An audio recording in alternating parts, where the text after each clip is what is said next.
L'ikebana ikenobo. L'ikebana, arrangement floral japonais, est un des arts qui ont été transmis et développés au Japon à travers les siècles. Il existe actuellement plusieurs écoles, mais l'école Ikenobo est la plus ancienne.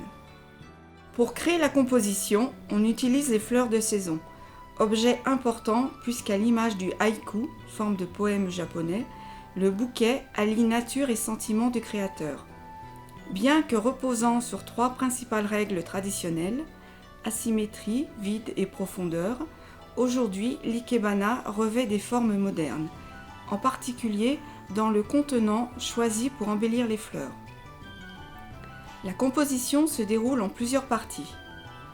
Dans le vase, on installe le kenzan, pique-fleur, et la fleur ou plante principale appelée chou. Pour être en totale harmonie avec le vase, elle doit faire 2 ou 3 fois sa taille.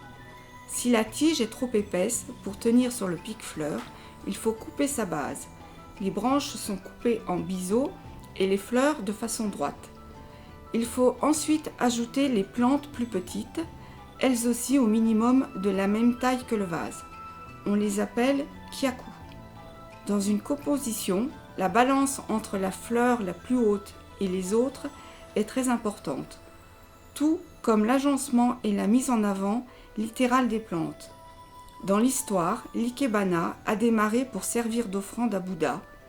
L'élévation recherchée de la composition servait ainsi à montrer sa dévotion et à lui rendre hommage à travers la beauté finale du bouquet. De nos jours, l'intérêt est porté sur le zen. C'est un art qui repose l'esprit. Le bouquet doit refléter l'état d'âme de la personne qui le compose. La pratique et le temps qu'elle demande amènent le compositeur dans un état de contemplation où tout ce qui importe est de réaliser l'œuvre parfaite selon son sens de l'esthétique. Il est donc très important que celui qui compose s'investisse entièrement dans sa création. On regarde un bouquet d'abord du bas vers le haut en suivant les lignes et l'élévation des plantes vers le ciel.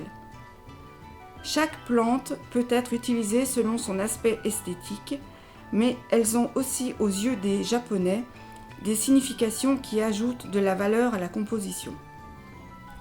Le hana kotoba, littéralement langue des fleurs, peut aider à créer un bouquet qui parle aussi bien à la vue qu'à l'esprit. On retrouve dans la signification des fleurs japonaises le camélia jaune qui représente la nostalgie, le narcisse pour le respect ou encore la pivoine pour le courage.